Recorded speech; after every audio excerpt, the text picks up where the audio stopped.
Okay, so before I continue, let me talk about the language learning apps that I use.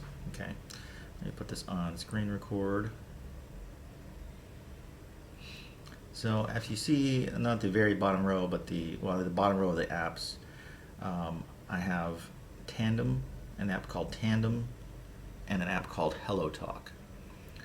Both of these are sort of language exchange apps where you put in your native language and the target language you want to learn, and then it links you up with a person who speaks your target language natively and wants to learn your language, your native language. Tandem's a little bit nicer because you can video chat on it.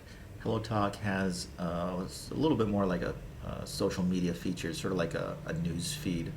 I think Tandem might have that too, but I don't see it. I mean, people have followed me on it, but okay. Let me go to some apps that I don't use too much.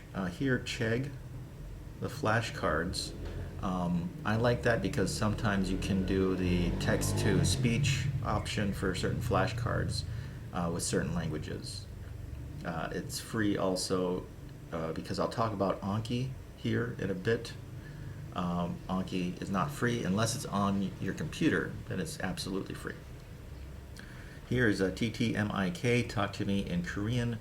I feel like they just speak too much English in that, and I've tried out the free, there's a 2-week trial of Mango, and I felt like it was a little too simple and repetitive. Maybe that's hypocritical coming from me because I'm using Glossica, which is very repetitive. Here we have Babbel, which doesn't have a ton of languages. Let's see if I can find languages.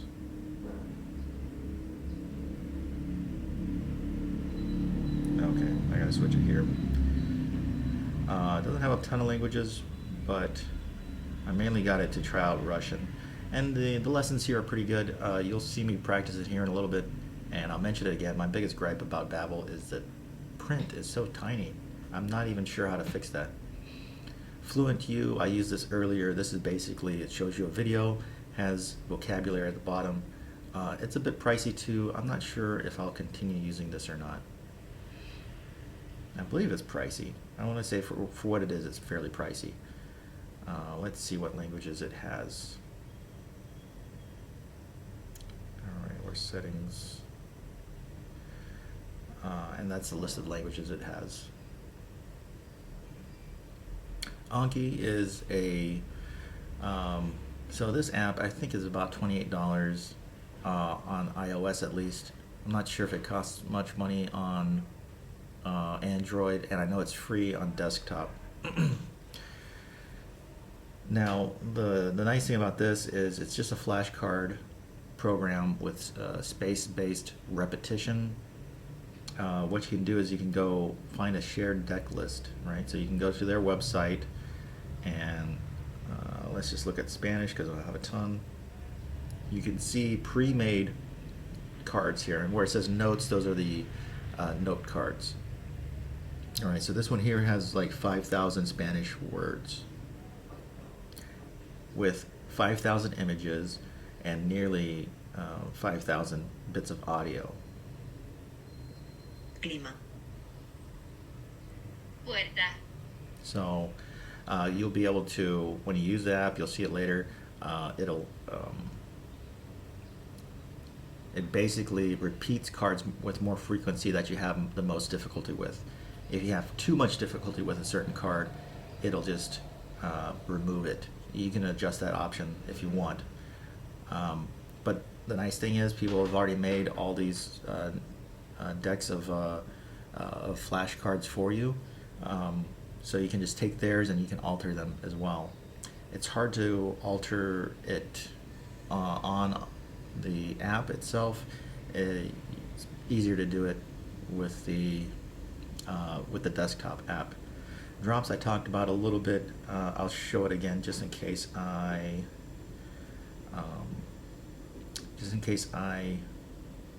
edit that out for some reason. It's got a lot of languages. I paid for it like a one-time fee. I want to say it was like $70. It might have been more. Yeah, I'm not sure. but that means I don't have to pay it monthly. And I want to say there's a free option for like most of these apps, a free option or a free trial. So it's not necessarily an advertisement for each of these. It's just, I'm just showing you what I'm using, and I'll talk about them a little bit here. LingoDeer we'll go over. It's similar to DuoLingo, but it seems a little bit more logical. You're not saying things like the dirty fish is at the train station, which is what you do in DuoLingo. DuoLingo is pretty popular as well. It's got a ton of languages. This one's absolutely free with ads, or you can pay money to have the ads removed, or to support the developers. Big list of languages. I forgot to show you the list of languages for LingoDeer. A shorter list, but I like this app a bit more. Link here, I used it earlier for flashcards, but this is basically a reading program, okay? Or it shows you text. Let me find an example, and it highlights it. If it's highlighted blue, this is a new word to you. And it's not based off of the root, for example. So for example, run is one word, running is another word, ran is another word, runs is another word. Okay, so let's look at this one. So the words that aren't highlighted are words that I know.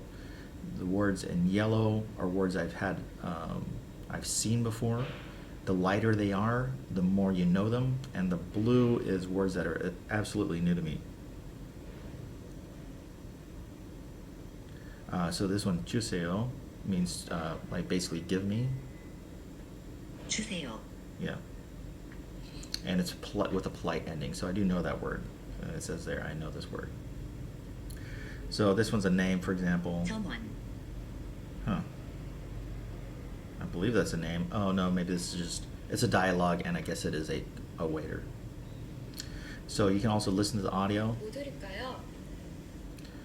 Do this, go through it, and sort of review and learn words. Like this one here, yogi. I mean, should be mean here, so I know it a little bit better. I want to just underline it. So that's how this app works. Okay. I like that a lot. It's really good for reading. The free version, I want to say you can't make too many links. That's when you learn a new word. And also it's a bit complex to get started with, so I wouldn't pay for it off the bat. I would just use the free version until you get comfortable with it. I've got a Vietnamese dictionary there. Finito is a singing app, which I practice sometimes. And on Audible, I have my Pimsleur audio courses.